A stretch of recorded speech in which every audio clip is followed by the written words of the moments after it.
بسم اللہ الرحمن الرحیم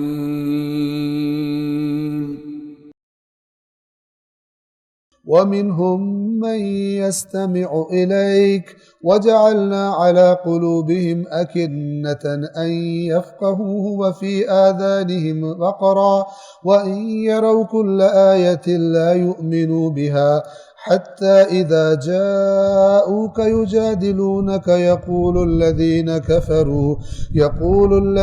كَفَرُوا إِنْ هَذَا إِلَّا أَسَاطِيرُ الْأَوَّلِينَ۔ آیت نمبر 25۔ اب دنیا میں ان بے ایمانوں کی حرکتیں بیان کی جا رہی ہیں جو رسول اللہ کی محفل میں آتے بھی تھے۔ وَمِنْهُمْ مَنْ يَسْتَمِعُ إِلَيْكَ، اور ان میں سے کچھ ایسے بھی ہیں جو بڑے غور سے کان لگا کر آپ کی باتیں سنتے ہیں۔ توجہ فرمائیے، یہ غور سے باتیں سننا ہمیشہ ہدایت کا سبب نہیں ہوتا، غور سے سننے کے پیچھے نیت کیا ہے وہ کاؤنٹ کرتی۔ ایک دفعہ کہ میں کہوں کہ غور سے بات سن رہا ہوں کس لیے؟ تاکہ بیچ میں سے کیڑا نکال سکوں، تاکہ باہر جا کے ہیرا پھیری کر کے پروپیگنڈا کر سکوں۔ تو جب نیت خراب ہے تو اللہ کہتا ہے تمہارا علاج بھی یہی ہے کہ تمہیں ہدایت نہ ملے۔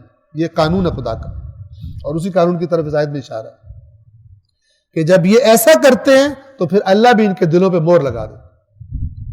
سبب خود ہے، چونکہ ایک عقل مند با انصاف انسان کیا کرتا ہے کہ سن کے سمجھنے کی کوشش تو کرو بات کیا کر رہا ہے۔ ایک ہے سن کے میں جا کے رپورٹنگ کرنی ہے اور پھر ہم نے پروپیگنڈا کرنا ہے، تو یہ دل پر مہر لگی، کیونکہ یہ خود وہ دروازہ کھول رہا ہی نہیں ہے، اور خدا کا قانون اس پر پھر ایکٹ کرتا ہے۔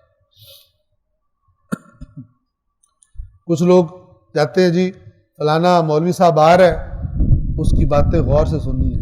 غور سننی ہے کس لیے؟ تاکہ بعد میں کیڑے نکالے اس میں سے، ٹھیک ہے نا؟ مزاج وہی والا۔ وَمِنْهُمْ مَنْ يَسْتَمِعُ إِلَيْكَ، اور ان میں سے کچھ لوگ ایسے ہیں جو کان لگا کر یعنی بڑے غور سے آپ کی باتیں سنتے ہیں۔ یہ یستمع ایک ہوتا ہے سماع، یسمع سننا، یستمع غور سے سننا۔ فَجَعَلْنَا عَلَىٰ قُلُوبِهِمْ أَكِنَّةً أَن يَفْقَهُوهُ، اور ہم نے ان کے دلوں پر پردے ڈال دیے ہیں کہ وہ اس کو سمجھ ہی نہیں سکتے۔ کیوں؟ سبب خود ہے، سمجھنے آئے ہی نہیں، بے ایمانی کرنے آئے ہیں، پروپیگنڈے کے لیے مواد جمع کرنے کے لیے آئے ہیں کہ ہم باتیں سنیں اور بعد میں پھر ہم پروپیگنڈا کریں۔ تو ہم نے ان کے دلوں پر پردے ڈال دیے۔ اللہ کا وہ قانون بے ایمانوں پر جو ایکٹ کرتا ہے اس نے ان پر ایکٹ کیا ہے۔ وَفِي آذَانِهِمْ وَقْرًا، اور ان کے کانوں میں بھاری پن ہے۔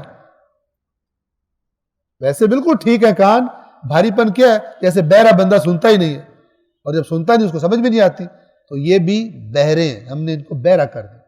وَفِي آذَانِهِمْ وَقْرٌ، ان کے کانوں میں بھاری پن ہے۔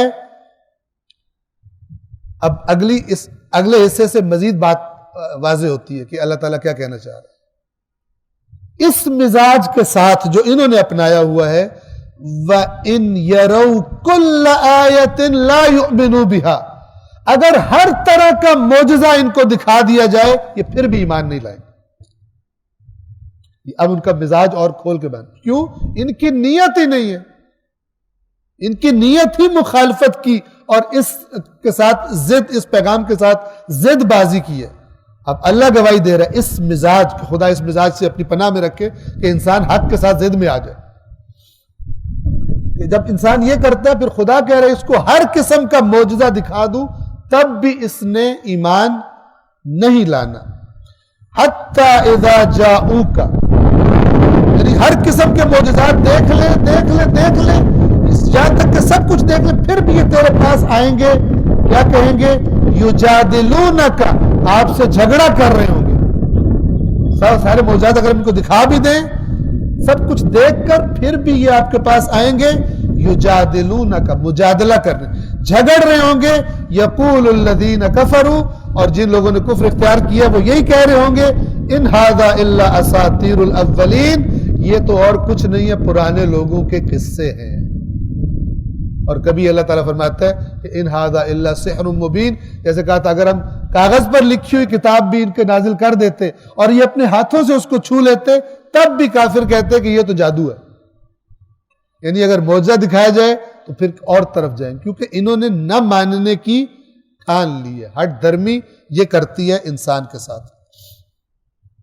صدق اللہ العلی العظیم۔